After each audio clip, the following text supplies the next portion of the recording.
Listen to the president of Burkina Faso, Captain Ibrahim Traore, respond to the push by France through the European Union Parliament for Niger to immediately and unconditionally release former President Mohamed Bazoum and his wife Hadiza Ben Mabrouk Bazoum, both of whom are still being detained at the presidential palace in Niamey since the July 26, 2023 coup d'état. It's a response that the Burkina leader issued while in a roundtable with local and foreign journalists on April 2, 2026, and in which he also addressed ongoing attempts to counter indoctrination of the youth within the alliance of Sahel states Confederation, many of whom are being lured and manipulated by profiteers and politicians into joining terror groups in the name of religion. Mr. President, on March 12, the European Parliament adopted a resolution for the release of former President Mohamed Bazoum.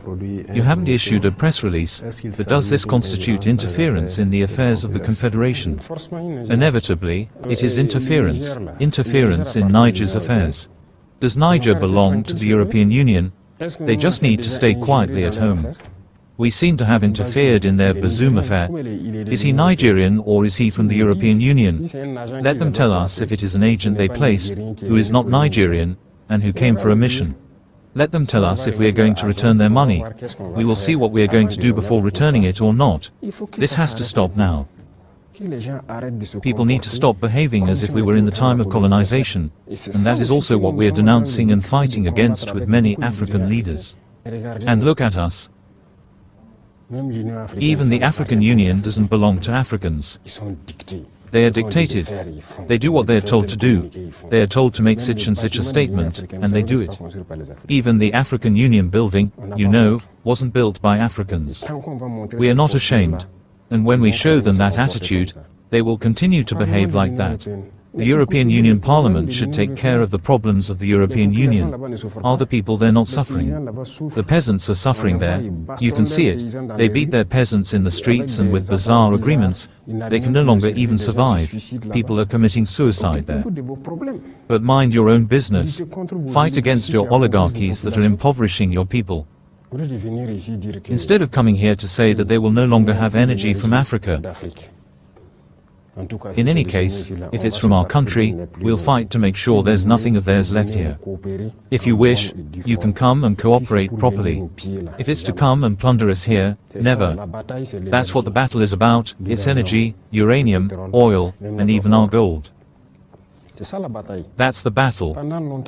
You plundered us for a long time. And there you have it. They're in the dark, you're in the light, you can do whatever you want. I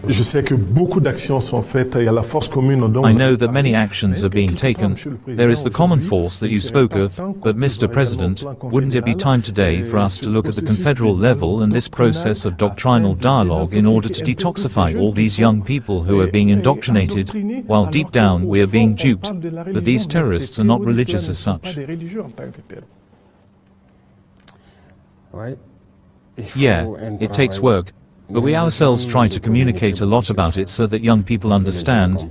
And when we even show images of certain operations and all that, it's so that young people understand that there is no future. But you know, the work of indoctrinating Africa was profound, very profound.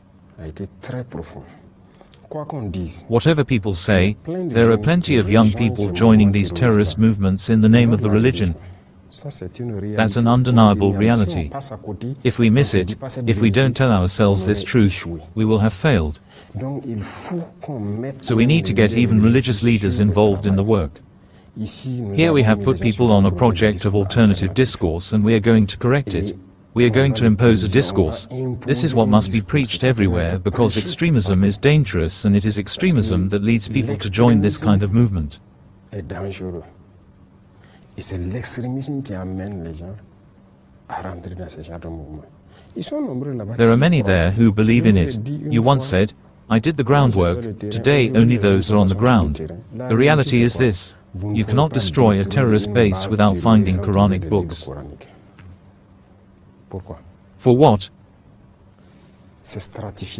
It's stratified over there. Those who are there fighting on the battlefields, there are many who fight because they believe it is religion.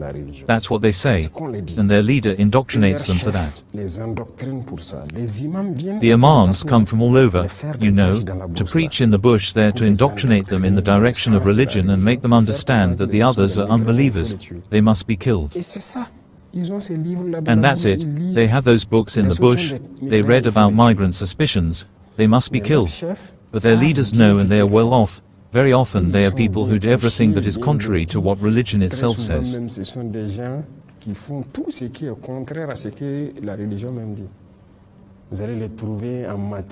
You will find them in matters of adultery, they are the champions, in matters of alcohol and drugs, they are the champions, but their work is political. They know what they are doing because they are being held by the imperialists to destroy our nations, and they are well off.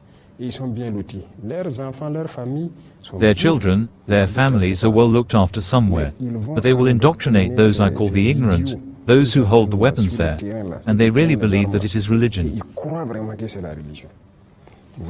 That's why we need to develop mechanisms so that people can preach to everyone they meet to make them understand that this is not religion. And that is imperative, and I agree with you, it is underway. We need to have a single document and everywhere we can preach the same thing. Perhaps this will help some who are convinced of this to slow down and stop going towards it. Because even in our neighborhoods, you might encounter young people who think you are not a believer, that you are an unbeliever, and they despise you so much that they even want to kill you. And they tell themselves in their quest that if they kill you, they will go to paradise. People like that are ready to take up arms and kill the so-called infidels. But he has been indoctrinated, so it's the opposite work that we need to do, and in any case, we have ongoing work on this, to have a document, and every time people have to speak, preach and all that, they must be able to preach to back up their speech a little. And I think that this could also be a step forward in preventing recruitment within the terrorist groups.